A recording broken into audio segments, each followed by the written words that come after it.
Greetings all, I'm Aaron Mills, and welcome back to the Riverdale vlogs. We're up to episode 3, Body Double. And oh boy. So, I was earlier today on YouTube, and I saw the vlog that Count Jacula and the Horror Guru did covering the first episode of Riverdale. And they made some very valid criticisms. They didn't like it. And honestly, I wouldn't expect them to. Quite honestly, it doesn't seem like their kind of thing. But they had one particular criticism that really stood out for me. And as I thought about it, I realized that, yeah, there's some actual merit to it. They kept pointing out that Jason Blossom's murder seems to be constantly being pushed to be the bookends of the episode. You get most of it at the beginning, and most of it at the end, and a little bit in the middle. And everything else is whatever plot of the week they want to do, which, you know, now that I think about it, yeah, is kind of very much the same kind of stuff that teen dramas tend to focus on. And this week's episode, while it has some good points, especially since this is the real first solid Betty and Veronica episode, this one just really kind of fell into total teen drama territory. And I didn't hate it, but it was just kind of okay. Like I said, there are good points and bad points about it, but this one definitely, out of the 3 episodes that have aired so far, is the most that just really kind of felt like this could have happened on any teen drama show, quite honestly. So, it's definitely not working for me. This one didn't really work for me as an adaptation of Archie all that much. So far, my favorite episode is the second one, but... So, now, as I said, this is primarily a Betty and Veronica episode, so we're going to focus on some of the other stuff first, and then we'll get into the whole meat of the episode. So, first off, let's talk about Cheryl's arrest. She wasn't arrested, nor was she apparently actually talking about being guilty of Jason's murder, like it was implied at the end of the last episode. So, to get confirmation, the sheriff confirms that yes, Jason died around the 11th of July rather than on the 4th. According to everything else that gets thrown around in the episode, yeah, tied up, shot, and yeah, he was frozen for some reason, which apparently was more than what the river could possibly do to him. So, again, tied up somewhere very cold. So anyway, Cheryl comes clean about what they were actually doing at the river. And according to Cheryl, who, let's face it, is not exactly the most reliable person. Do I think Cheryl killed Jason? Not at this point, but I'm not ruling it out either. Actually, I really don't have... It's certainly not a situation where I can rule anybody out, for the most part. I think we can be reasonably assured that,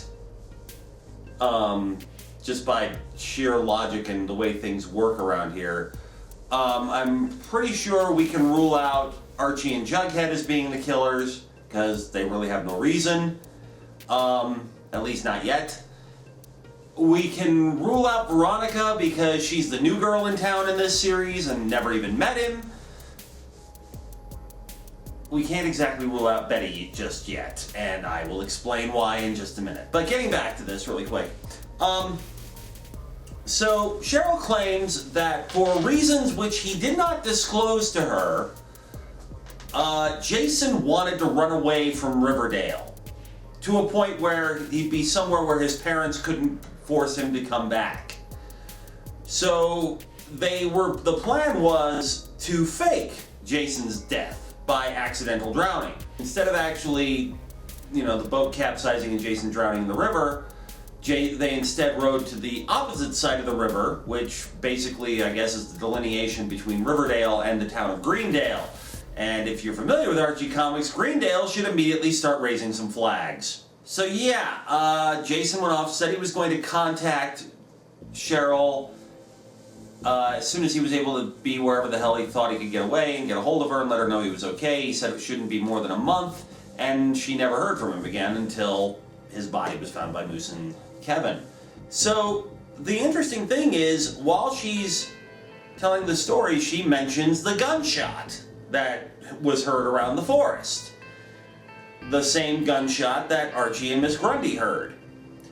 So Cheryl and Jason heard the gunshot.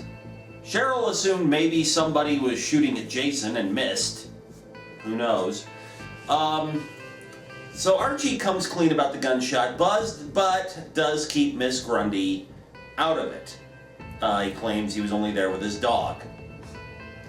Whether or not the sheriff actually believes him about that, who knows? So yeah, Archie talks about that. Of course, he gets back to his dad. His dad gets upset with him because he's been lying and not really being honest and all that. So he grounds Archie and all that jazz. Betty's mom, who is becoming a really obnoxious character in this series, okay? We need more personality for Betty's mom than just Queen Mega Bitch of the universe who thinks she's better than everybody else and that nobody's good enough to be Betty's friend. We really need to get her some serious character development because right now she's just being annoying as fuck. Anyway, Betty's mom publishes the results of the autopsy in there, and yeah, because as it turns out, what they found was the fact that, you know, Jason died on the 11th, and so obviously there's big holes in Cheryl's story, which is why they pulled her out of class at the end of the last episode. Anyway, so other relevant things. So, you know, Betty's mom publishes the autopsy details just out of pure spite, because as has been established, she's convinced the Blossoms are evil incarnate. Well, Betty calls her out on it, and, you know, Betty's mom tries to hide the fact, well, we own the newspaper, we have a duty to publish this thing, and she's like, yeah, but not sensationalize it, because he's a human being. You know, her mom challenges her to come work for the paper if she's so concerned about it, which she doesn't do. She does, however, apparently resurrect the Riverdale High School paper, which I guess is published sporadically, if at all, looking at the offices when they look in there with, like, serious old beige box, outdated computers, and all that jazz. And the next thing Betty does, because apparently she's now the editor-in-chief, because, you know, let's just stack more extracurriculars on Betty, is she recruits Jughead to look into the story of Jason's murder. Yeah, because that will actually get published in the school paper. Sure, why not? I was on the school paper. I was on several school papers, especially in high school, and yeah, that stuff goes through everybody, and yeah, nobody wants the school paper to be an actual paper. You know, it's just, yeah. Anyway, so Jughead goes to investigate, and he decides to go talk to Dilton Doily because nobody's talked to Dilton about the stuff, about what happened that day, because he and his adventure scouts, you know, because we can't legally say the Boy Scouts, Dilton and his legally distinct from the Boy Scouts scout troop were out at the river that day, and he found Cheryl, and we know that, and that's all he claims that he saw. The thing is that Dilton's kind of running his scout troop like it's a military unit, and that's a little weird and kind of way out of character for Dilton Doily, who just basically was kind of the resident genius / mad scientist of the Archie universe. So I don't know what they're planning with him. Maybe more will become relevant down the line. This is Dilton's first major in-story appearance. And Dilton's Asian too. Diversity. Fun. Anyway, I don't have any complaints about any of the diversity or race changes or anything they've done to it. It's fine. I'm cool with that. As long as the characters still act like the characters, that's all I really care about. As Jughead's talking to Dilton, one of his scouts kind of catches Jughead's eye, and the kid's at Pop's later, And Jughead, talks to him about what's going on and why he was being eyeballed when he was talking to Dilton. And we finally see Jughead eating. He more or less just totally swipes this kid's hot fudge sundae and is eating it through the whole thing. It's like, finally, thank you. Can we get a burger into his hand at some point, please? Thank you very much. So the scout mentions that Dilton's like a hardcore survivalist. Okay. Sure, whatever. And that, in fact, the gunshot that everybody heard out in the woods was Dilton firing a rifle at a target.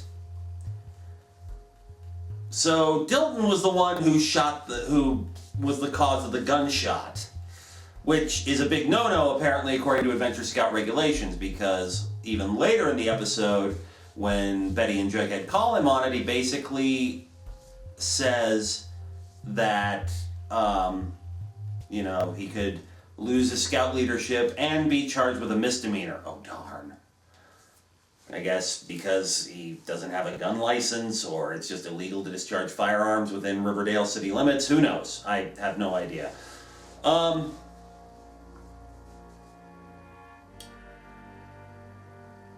come back to one other thing that Dilton said in just a minute. So, that's the major things that we have in the Blossom case in this episode. Is Dilton was the one who fired the gunshot, and Cheryl and Jason were plotting to fake Jason's death so he could run away.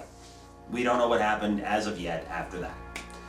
Archie gets grounded by his dad, as I mentioned earlier, and all that, and Archie more or less challenges his dad, saying his dad doesn't believe in him with his music and all that. So Cheryl says that she wants to reward him for confirming the gunshot story, and as such getting Cheryl essentially off the hook, because he corroborated what she said. And then it just gets... Here's the thing with the way Cheryl's being written. Cheryl is so fucking two-dimensional right now, it's not even funny. Okay? Cheryl's never been particularly three-dimensional in any incarnation of the Archie comics, but just right now, this version of her is just really, really flat and annoying. She's bitchy mean girl number 9,328, and they give her this bizarrely stilted dialogue. I don't know if it's the actress's delivery or if it's just the way it's written, but Cheryl is just like using a lot of $5 words, and it's just like it feels just so fucking hollow. And as another thing that the Horror Guru and Count Jacula brought up in their vlog, it's like, your brother's dead. Why are you still acting like alpha bitch number 9,378? It's like you just got confirmation that your brother was murdered, who disappeared like 2 months ago. Why are you not more upset by this? It's just, I don't know. I don't get it. I really don't. And it's just like, and then there's these situations where they try to make you feel sorry for her, and it just doesn't work, especially with the way she's being portrayed and everything else in the episode. Cheryl says Archie can ask for anything except for my body. Oh, who gives a fuck, Cheryl? Nobody wants to fuck you. Nobody. You have a shitty personality. Nobody wants to fuck anybody with a shitty personality. Sorry. Archie's favor is he asks Cheryl to ask Josie to help him out with his music, or at least try to teach him something about composing music, because Miss Grundy cut him off in the last episode. So he breaks curfew, sneaks out of the house so he can go to one of the Pussycats rehearsal/songwriting sessions. And here's an interesting thing. There seems to be a little bit of discontent between Val and Melody and Josie in the direction of the band.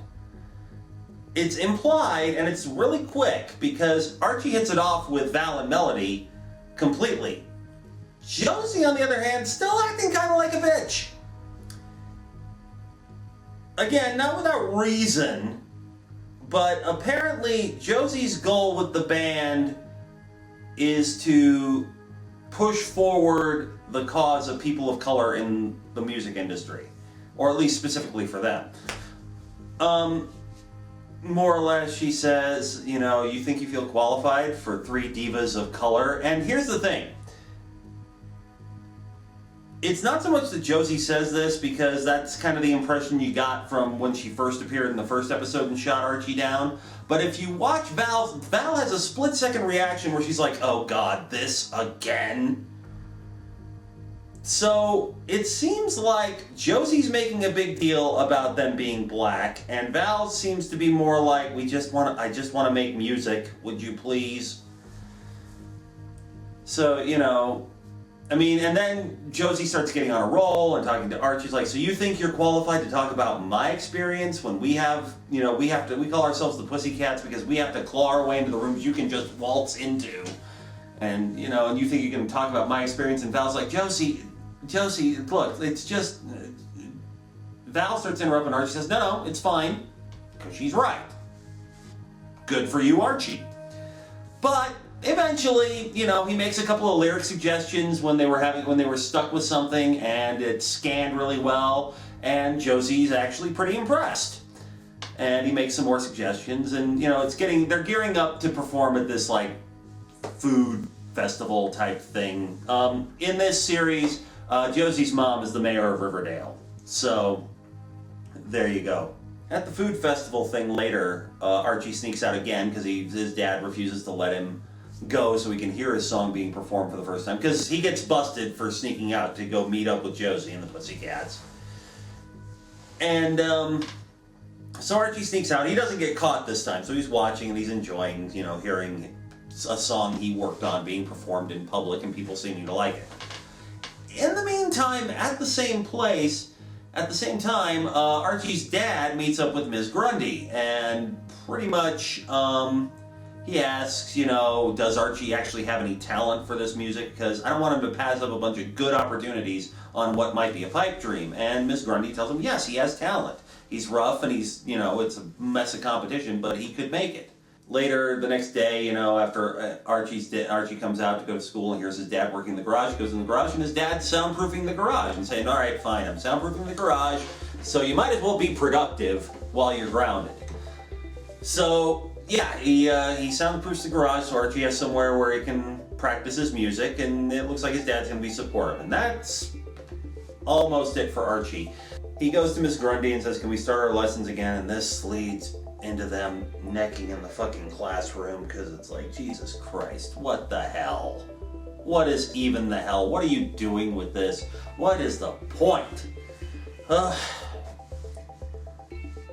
here's the kicker for Archie's arc in this particular story. Dilton, I mentioned that Dilton, there was one other thing Dilton said that, you know, I was going to mention later, and here's where it is. Because he tells Betty and Jughead that he saw Miss Grundy's car out by the river. Didn't see Miss Grundy, didn't see Archie, but did see Miss Grundy's car. Well, Jughead's like, well, shit. Jughead's just, oh shit. And there's nothing we can do to save him now because it's all going to come out. How it comes out, we'll have to see. There is one other thing that everybody's talking about, and I'll get into that once I've covered the full episode. So, there's that. There's Cheryl. So, let's move on to a couple of other things really quick, a couple of other short things. I mentioned Betty's mom earlier and how she's being a fucking bitch. This apparently doesn't extend to just the Blossoms, but like just about everybody. She's at the food festival thing. Now, I didn't mention this in the last episode. In the second episode, Veronica's mom, Hermione, has not been able to find a job. At least not in any sort of legitimate, in sort of any sort of basic business bookkeeping kind of thing because of the reputation her husband has. So she's wound up as a waitress working at Pop's. Now, fortunately for Veronica and her mother, she owns a very nice apartment in Riverdale. It's apparently the only property that is not in Hiram Lodge's name. So, they have a nice place to live, and apparently it's paid for because they're not paying the rent on that place for on a waitress's salary. But so she's working there at the booth that Pop Tate has set up, and Betty's mom comes over to her and just starts ragging on her for some reason. Don't know why. Don't know what the deal is. Starts, talking about how Veronica's a bad girl and you need to keep an eye on those kind of girls and all that and everything. It's just, and apparently she's been drinking. It seems like she's drunk. She's been like drinking wine this whole time. And then earlier she just started just trolling the fucking Blossom parents, Cheryl's parents. And her mom, and Cheryl's mom just ups and smacks Betty's mom right across the face, and thank God somebody did. It doesn't do any good, but, So there's some shit going on with Betty's mom, and really either give us something that we can sink our teeth into show, or give her another character dimension other than bitchy, over-controlling mom. Please, for the love of Christ, give us something else where Betty's mom is concerned. It's already kind of that you're not really doing stuff with Betty that Archie fans really want to see Betty doing. I have a friend, I was talking with her on Facebook, and she was like, yeah, it's okay. I mean, I like it, but, I'm not really digging Betty here. I said, yeah, one of the things is like, I want to see Betty working on a car. She says, at this point, I'll settle for a t-shirt, jeans, and a place on the softball team. Because Betty's done that kind of stuff. Betty is perfect, pretty much, but she's also a little bit of a tomboy, and that's kind of the charm to her. So let's see a little more of that, please, not just Princess Perfect Betty, okay? Which brings us to the main thrust of the episode, which has little to nothing to do with Jason's murder, at least not initially, or at least somewhat. Okay, so here we are, everybody's hanging out and all that, and Veronica announces she's got a date with Chuck Clayton. Chuck is Coach Clayton's son in both the comics and here. And, Chuck agrees to go out on a date with her and everything, and they go on a date and they make out a little bit in the car, and that's pretty much it. Except the next day, Chuck posts a picture on Facebook of the two of them, a selfie they took with this photo edit of like maple syrup over Veronica's face, which is apparently a Riverdale thing called the sticky maple. Yeah, basically it's like he spooged all over her face. That's what he's claiming, at any rate. Remember how I said that Veronica Lodge is the embodiment of do no harm but take no shit? Yeah. Hell hath no fury like Veronica Lodge scorned.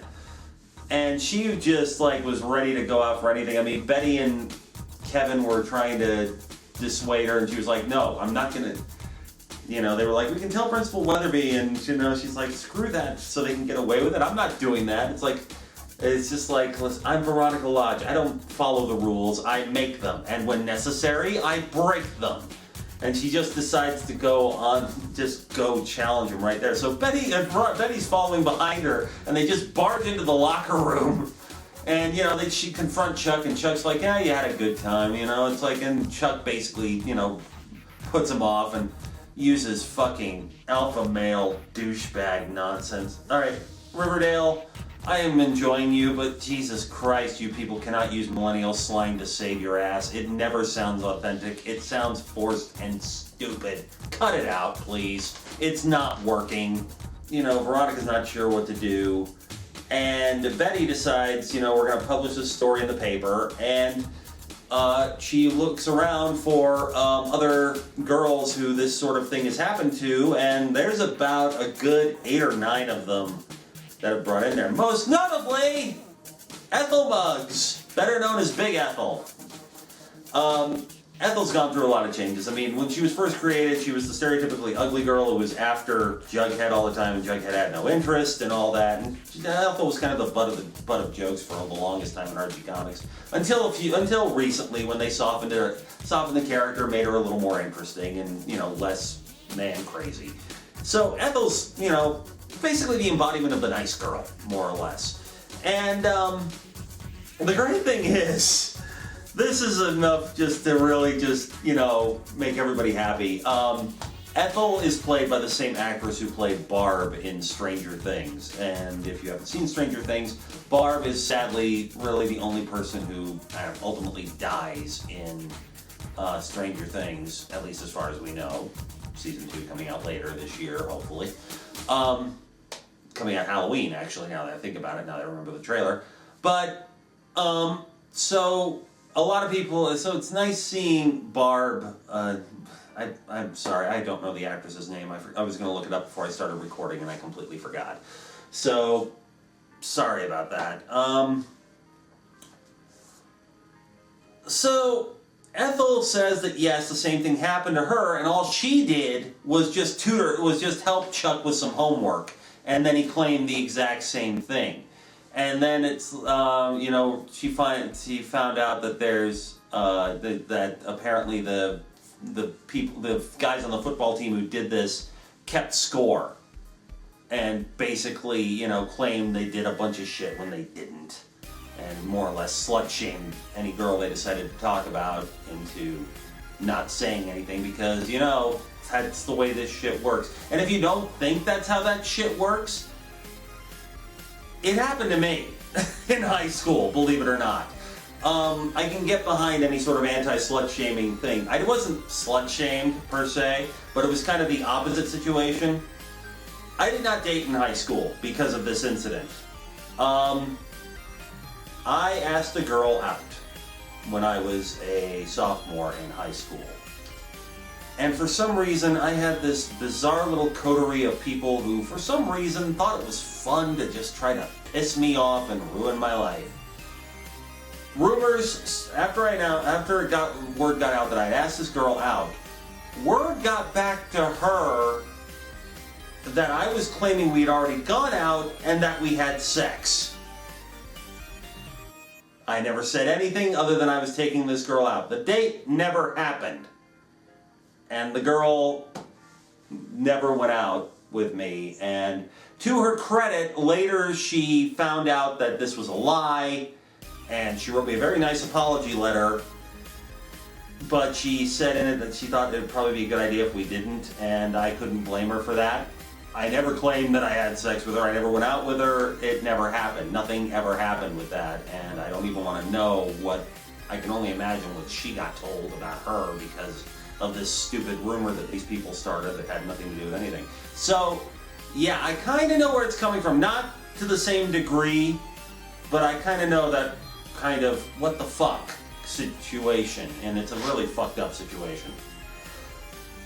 Anyway, while they're having this discussion, Cheryl comes the fuck in and tries to make everything about her again. Because Ethel claims it, and then Ethel tells her story, and it's like, oh yes, we know all about it. Yes, it's so hard. Not as hard as, being arrested for the torture murder of your brother. Oh, fuck off, Cheryl. See, again, it's this weird way that Cheryl's being written. It's like, you just got confirmation that your fucking brother's dead, who you haven't seen in 2 months. Why are you not more broken up about this?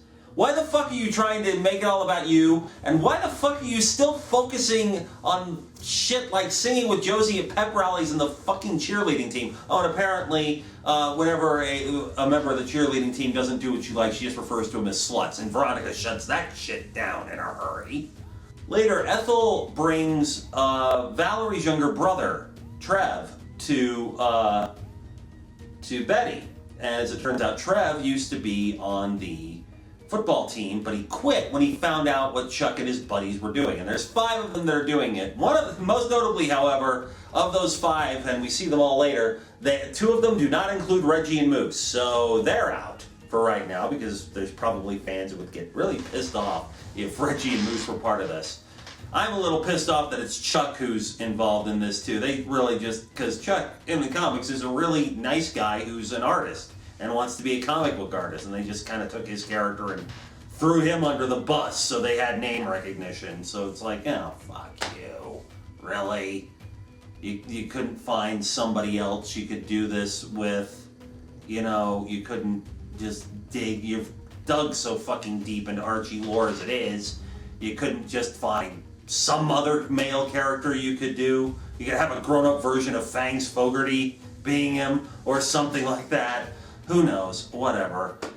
Anyway, so Trev mentions that the playbook where they keep the score, that he thinks he knows where it is, and so that night, Betty and Veronica and Kevin and Ethel all go into the locker room after the school's closed, and Cheryl shows up for some fucking reason. And, they find the playbook, and they find all this score, all these points and scores and everything, but most notably, one thing before I go any further, Cheryl basically denies. It's just like, that wouldn't have happened. It's just an urban legend. It's just a suburban legend. That's all it is. Jason was on the team. He would never allow this sort of thing. Yeah, he did. In fact, Jason played the game. Jason's name is in the book several times. Most notably, next to Polly Cooper's name, Betty's sister. We all know how Betty reacts when Polly's brought up in relation to Jason. So Betty decides to follow Veronica's example and go full scorched earth, full dark, no stars, as they put it, on Chuck, and put an end to this. So Betty gets a little sexified, starts showing a little cleavage to start off with, and goes to Pop's, finds Chuck, and invites her over to Ethel's place, because Ethel has a hot tub, and says that, Ethel agreed to loan her the keys and all that and everything, and she wants to be like that. And Chuck, during the conversation, tells her that Jason told her all about Polly, pruding the streets, freaking the sheets, that kind of thing. And, Betty just kind of gets that little tense expression on her face. And then later, Chuck goes over to Ethel's and is greeted not just by Betty, but by Veronica.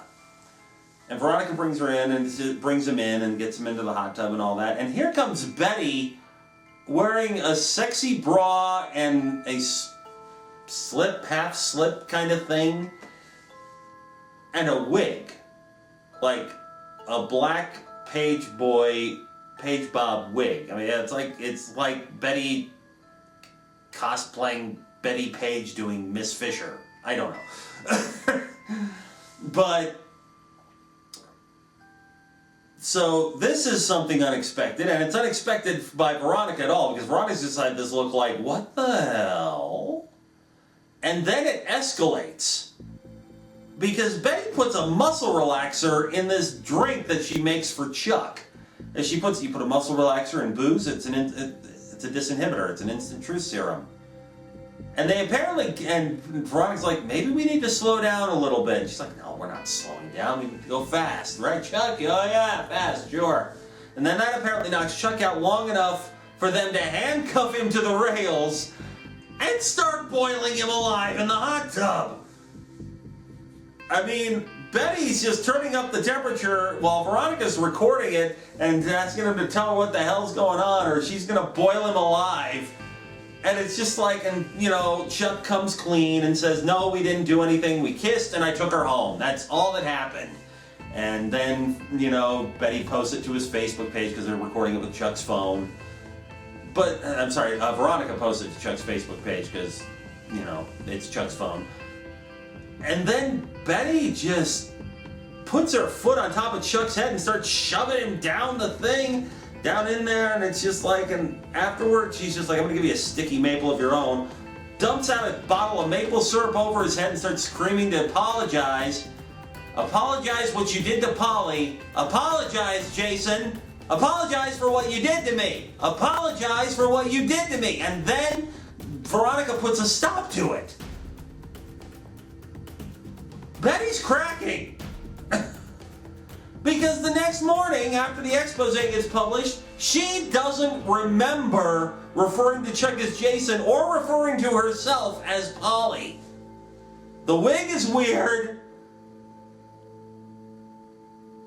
Getting purely into theory, does Polly not exist? Is that what actually happened? is this a situation where everybody thinks that, maybe they haven't really established, we haven't seen Polly on camera? Are they just going to try to establish that Polly and Betty might have been twin sisters, or at least that's what everybody thought, when in actuality, Betty's got dissociative identity disorder? Is that what happened? Is that why Betty's mom doesn't want her to go visit Polly? Is that why we never see Polly? Is Betty just, kind of mentally unstable? I hope not. That's a terrible thing to do to Betty. But, wow. So, yeah. So, Mr. Weatherby, they take the story and photograph of the book to Mr. Weatherby, who basically, Betty and Veronica still get in trouble for what they did, because it was, illegal to break into, it was against the rules to break into school after hours to get this information. But apparently Veronica's mom talks him into a lighter sentence, or whatever punishment they get. It's never specified what it is. And then Coach Clayton, to save his job, had to cut Chuck from the team and his boys, who were also playing the game. So they get cut,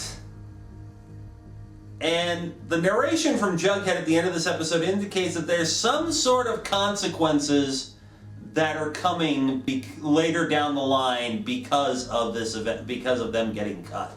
Exactly what that is, again, we don't know yet, because this show likes to do that. And then the last thing involving this plotline is we see Betty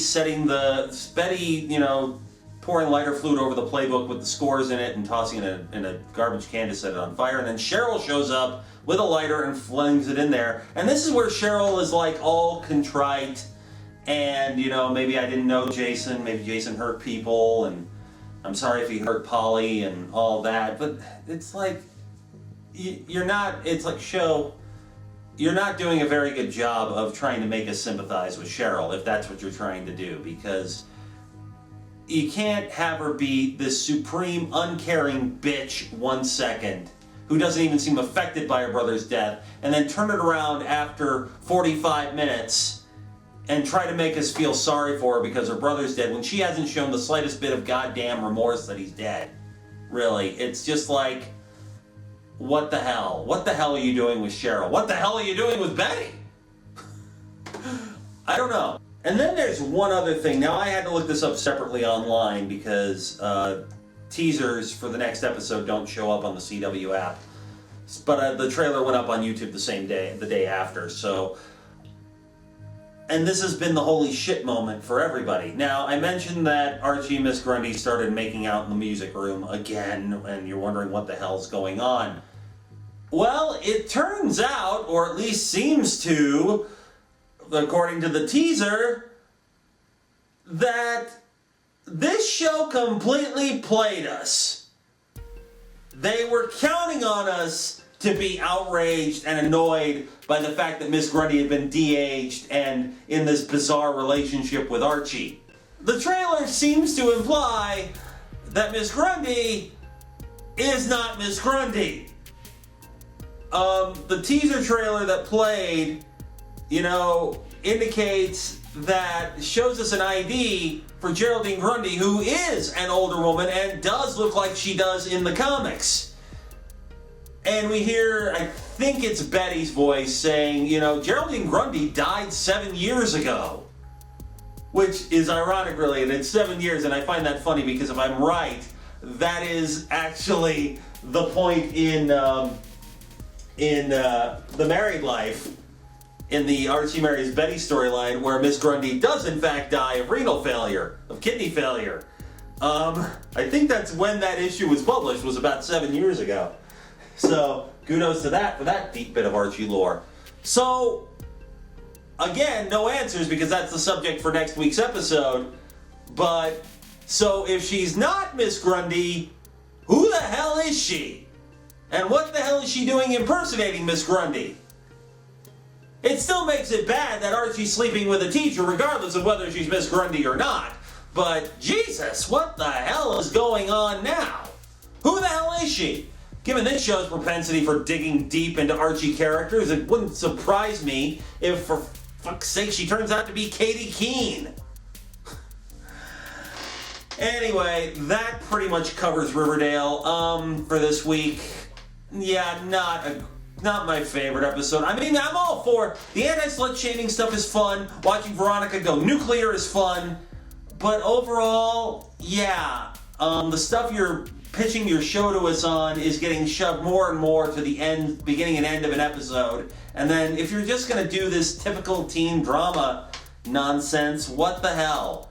You gotta step it up, Riverdale. This was not your best episode. So hopefully future episodes will actually, become a little more relevant. I'm sure that in the ways most of these things go, as we get closer and closer to the end of the season, things will ramp up rapidly and more stuff will become increasingly relevant to Jason's death and who did it and why.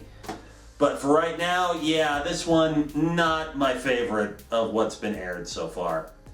Anyway, till next week when we will look at exactly who the hell Miss Grundy actually is on the next Riverdale vlogs. Later.